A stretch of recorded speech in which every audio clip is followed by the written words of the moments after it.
I've gotten the mini bike back. I filled the rear tire up with tire slime, and so I filled up the rear tire with tire slime. It's back.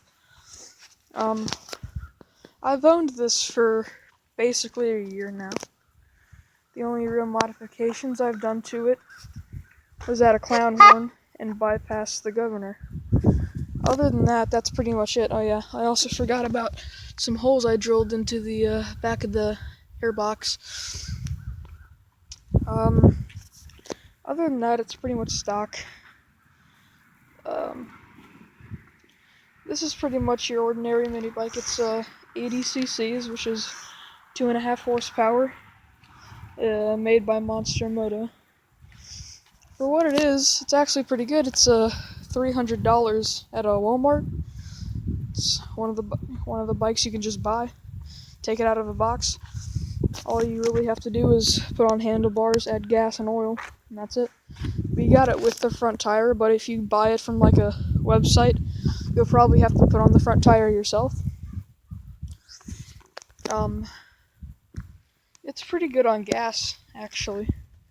I'd say it has, from a full tank, that's a pretty small tank, you'd have like 2-3 hours worth of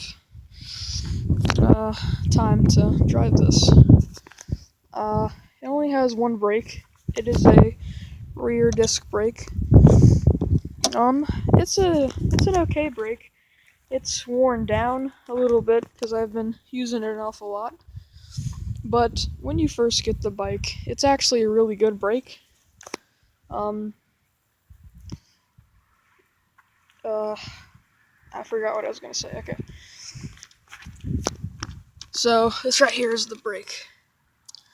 You know, it's your standard disc brake. Nothing really special about it.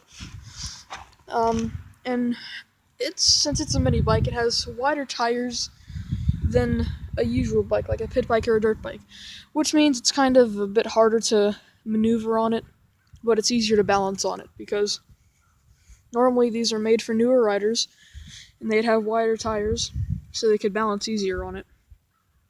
I always kind of like to think of it as like a mini Harley, because it has its foot pegs up front here and all of that.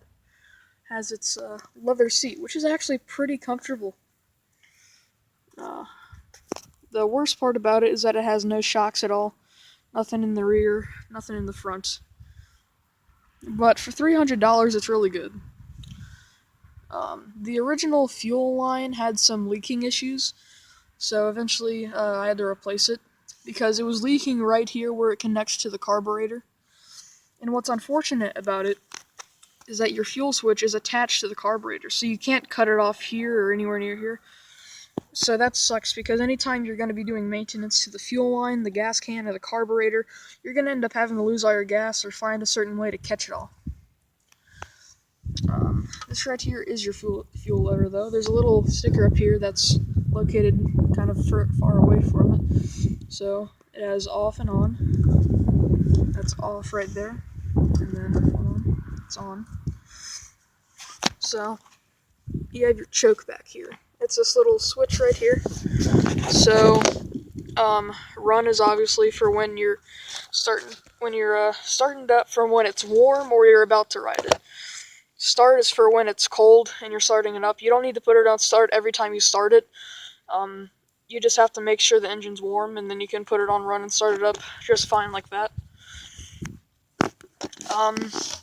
You have two dipsticks. There's a black one in the back and a white one in the front. You have two drain plugs. One hidden in the back right there. I don't know if you can see it, but it's in the middle of that. I can't quite point to it because it's really tight here. But it's this thing right here that I'm touching. And there's another one up front, which is right here past this cable. Now these are it's like 10 millimeter nuts. They're on there tight for the first time you put them on there, so you gotta really get at it to crack it open. It's a pull start, like most mini bikes and small motors. Overall, it's a good bike. I'd recommend running premium in it, even though the minimum is 87. It just runs so much better on premium. Uh, Sometimes it can be hard to start if you're running gasoline with less octane in it, but it likes 93 most. Um, Other than that, there's not much else to say. It's a small thing.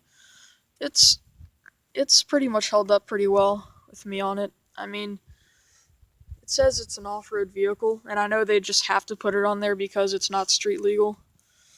But it doesn't really have off-road tires. They're made for pavement and whatnot. I wouldn't recommend going off-roading with this because you're guaranteed to get stuck or get something in the clutch if you don't have your whatever it's called, your chain guard on there. It's just mainly used for on-road purposes. It doesn't like hills at all. Once again, 2.5 horsepower. But if you're a smaller rider, I'm sure it'd be a lot more fun. I forgot another modification I've done to it. Now, normally, as I was saying, there's another modification I've done to it. It's called a governor screw. It's back here. You can't really see it very easily, but it's right here. See where that hole is where my finger is? That's where it would be. And that right there is basically your throttle limiter. A lot of people calling it a governor screw, but it's really just a throttle limiter.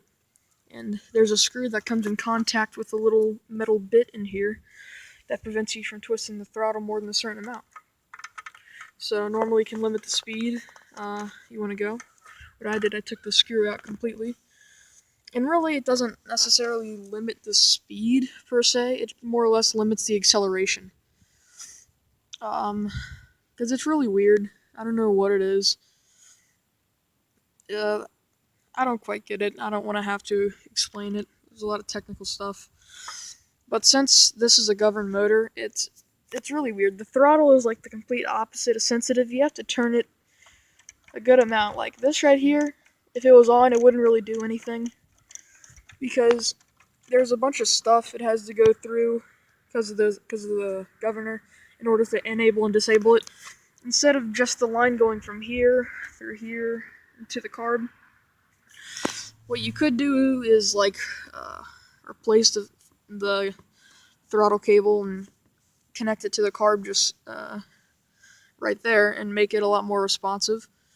But I mean, not only would that bypass the governor, it would also be a little bit difficult because the throttle's on the right, everything else is on the left.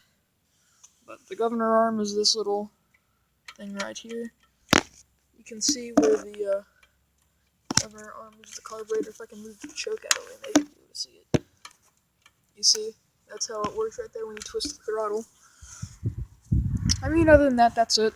It's a review on the Monster Moto. If you have any questions, be sure to ask me any in the comments, and I'll answer them.